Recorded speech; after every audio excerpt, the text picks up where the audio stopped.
Hello and welcome to Cataylze Music Academy. My name is Zaak Kerstetter, and this is going to be the very first in a series I'm going to be doing called Quick and Easy Ableton Tips. These are going to be videos of about 2 minutes long to show you the most efficient ways you can become better at producing music with Ableton Live. So for our very first video in this series, I'm going to take a look at one of the things I get asked about all the time, which is why do my drums suck? Why are my drums just not hitting the way I need them to be?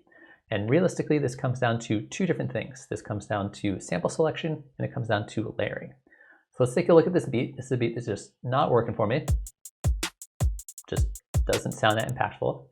And we're going to start layering our sounds to hopefully bring this to life a little bit.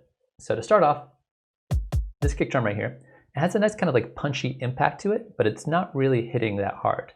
So what we're going to do is we're going to try to find another drum sample that complements this, something that has a nice kind of resonance or boom to it.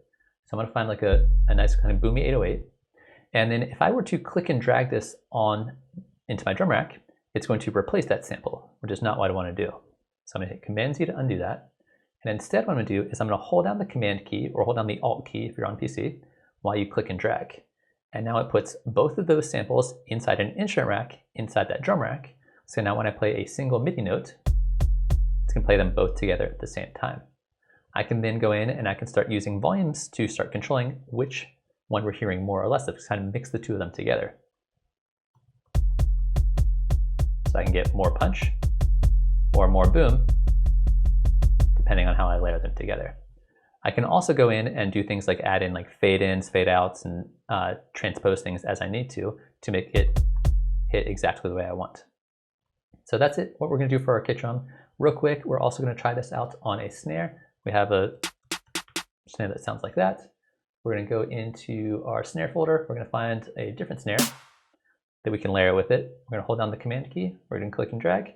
And now I have two snares put together. And now that whole beat is going to sound like this, which sounds significantly better than it used to. And it only took me just over 2 minutes to do that. So try this out with your own drums. I usually find that 1 layer is not enough. 2 is usually the sweet spot. 2 really good samples is the sweet spot. 3 samples can work. Once you go beyond 3, it really kind of sounds like motion kind of becomes counterproductive.